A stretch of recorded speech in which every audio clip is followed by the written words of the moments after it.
అధ్యక్షత వహించిన సోదరులు బాలరాజ్ గౌడ్ గారికి, ఈ కార్యక్రమాన్ని నిర్వహించడానికి ముందుకు వచ్చి సికింద్రాబాద్ కార్యకర్తల విస్తృత స్థాయి సమావేశాన్ని చేయడం కోసం ఎంతో కృషి చేసినటువంటి మా సోదరుడు నందన కిషోర్ గారికి, ఈనాటి కార్యక్రమానికి మనకి అతిథులుగా పెద్దపల్లి పార్లమెంట్ నియోజకవర్గం నుంచి వచ్చినటువంటి సంజయ్ గారికి, నా సోదరుడు జీబీజీ నాయుడు గారు, నేను ప్రేమగా ఇప్పుడు విచ్చి అని పిలుస్తుంటాను, మా సోదరుడికి, అలాగే ఈ కార్యక్రమంలో ఈ రోజున మనకు అతిథులుగా వచ్చేటువంటి రాజు నాయక్ గారికి కానీ, తర్వాత వేదిక నలగించిన అనంతరెడ్డి గారికి, సిద్దికి గారికి, మాల్యావతి గారికి, వేదిక నలగించిన వ్యక్తులకి, నాకు ఎంతో ఆత్మీయులు అనేక మంది వ్యక్తులు కార్యకర్తలు సమీకరించి ఎప్పుడు ఉత్సాహంతో ముందుకు వచ్చేటువంటి నా సోదరుడు సికింద్రాబాద్ ఇన్ఛార్జ్ అయినటువంటి శ్రీనివాస్ గారికి,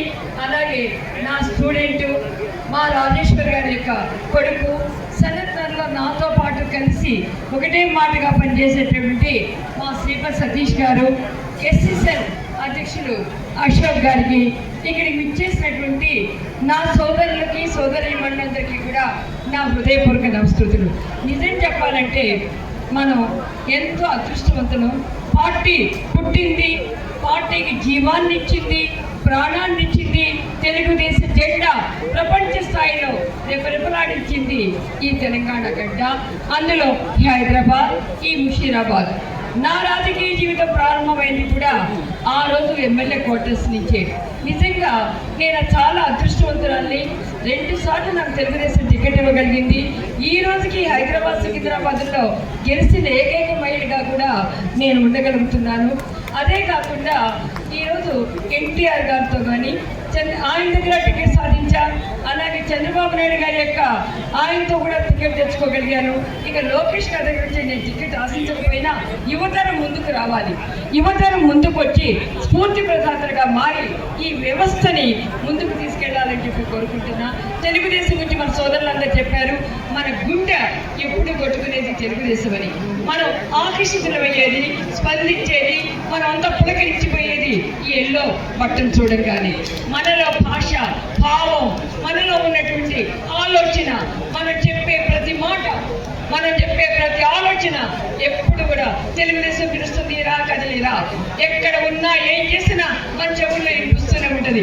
దానికోసం పులకరించిపోతాం, మనం దానికోసం పరుగులెత్తుతాం, దానికోసం దేనికైనా త్యాగాలు చేయడానికి సిద్ధపడతాం. అది తెలుగుదేశం అంటే. అలాంటి తెలుగుదేశంలో ఈరోజు ఇక్కడ ఉన్నామా లేదా, ఇన్ని రోజుల అధికారం మనం పొందామా లేదా అన్నది కాదు, మనం తెలుగుదేశం సిద్ధాంతానికి ఆకర్షితులమై వచ్చాం, తెలుగుదేశం పార్టీతో మమేకమయ్యాం. మన శ్వాస, మన ఊపిరి అన్ని తెలుగుదేశంగానే భావిస్తూ ఉన్నాం. ఈ రోజున ఇన్ని సంవత్సరాల పాటు అధికారంలో లేనప్పటికీ కూడా ఈ రోజు ఇంతమంది కార్యకర్తలు రాగలిగారంటే, మేము తెలుగుదేశానికి బాధ్యతగా ఉండగలిగామన్నారంటే మేము తెలుగుదేశం కార్యకర్తలం కాదు, తెలుగుదేశం పార్టీ సైనికులమని అనగలుగుతున్నామంటే, తెలుగుదేశం పార్టీ కోసం ప్రాణాలైనా అర్పించడానికి ముందుకు రాగలుగుతున్నామంటే అది మన నరాల్లో నిండినటువంటి ఆవేశం, ఉద్వేగం, ఆలోచన. ఆ రోజు ఎన్టీఆర్ ఇచ్చినటువంటి పిలుపు, ఆ తర్వాత ఆ పిలుపుని ఒక రంజకంగా పరిపాలించి ప్రజలకు ఆదర్శప్రాయమైనటువంటి చంద్రబాబు గారి నాయకత్వంతో వచ్చింది. ఈ రోజున ఈ వేదిక మీద నుంచి ఒకటే మాట నేను అడగాలనుకుంటున్నా, ఎన్టీఆర్ గారికి మనం ఏ పరిస్థితుల్లో కూడా ఆయన భారతరత్నం తీసుకొచ్చే వరకు కూడా శ్రమించాలి. దానికోసం ఎంత పోరాటాలకైనా మనం తెలంగాణ వాళ్ళం సిద్ధమవుతాం. తెలంగాణ కోటి రత్నాలు వినే కాదు, తెలంగాణ ప్రజలందరికీ కూడా అసలు తెలంగాణ పాట వింటూ ఉంటే మన నరనరాలు కూడా ఉక్కిపోతాయి. అట్లాంటి ధాత్రి ఇది, అలాంటి గడ్డ ఇది, అలాంటి స్వర్ణభూమి ఇది. ఇక్కడి నుంచే సమర్థంగా రావాలని పూరించుదాం ఎన్టీఆర్ గారికి భారతరత్న రావాలని. ఇక రెండవది, ఈ రోజున దేశం విపత్కర పరిస్థితుల్లో ఉంది.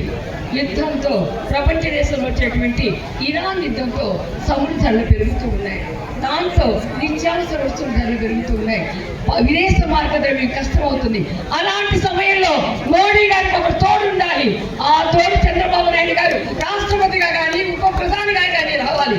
ఆయన నన్ను తిట్టినా, నువ్వు పార్టీలు ఇలాంటి మాటలు ఎందుకు మాట్లాడుతున్నావని అన్న, మనందరం ఏకకంఠంతో చంద్రబాబు నాయుడు గారు రాష్ట్రపతి అయినా కావాలి, ఉప ప్రధాని అయినా కావాలి, ఈ దేశానికి నిర్దేశకత్వం వహించాలని చెప్పి మనం కోరుకోవాలి. మూడవది, ఆ తర్వాత మన లోకేష్ గారు ఈ రోజున ఒక యువగళంతో కానివ్వండి, యువకుల్లో చైతన్యాన్ని నింపుతూ అందరికీ కూడా ఆదర్శపరమైనటువంటి నాయకుడిగా మారాడు. ఆయన ముఖ్యమంత్రి కావాలి.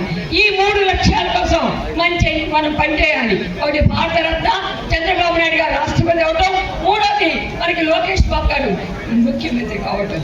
ఇక ప్రజా సమస్యలు. ఈ రోజున రైతులు కష్టాలు పడుతున్నారు. పండించిన పంట అమ్ముకోలేక, దానికి డబ్బులు రాక, అక్కడెక్కడో కూడా రోడ్ల మీద పడుకొని, రోడ్ల మీద ధాన్యాన్ని పోసుకొని, తాపానీళ్ళు లేకుండా వాటిని కొనుగోలు కేంద్రాల్లో విక్రయించలేక అవసరం పడుతుంటే పట్టించుకునే నాదుడు. మనం కదులుదాం, రైతుల కోసం ప్రాణాన్ని నడిపించడానికి ముందుకెళ్తాం. ఇక్కడ ఏ సమస్యలు ఉన్నాయో ఆ సమస్యల మీద సమర శంకరావని పూరిద్దాం. తెలుగుదేశం కార్యకర్తలు సైనికులుగా మారుతాం. సైనికులుగా మారి తెలంగాణను వసతి చేసుకొని తెలంగాణ క్యాబినెట్ ఏర్పడతాం. తెలంగాణలో నాయకత్వాన్ని తెద్దాం.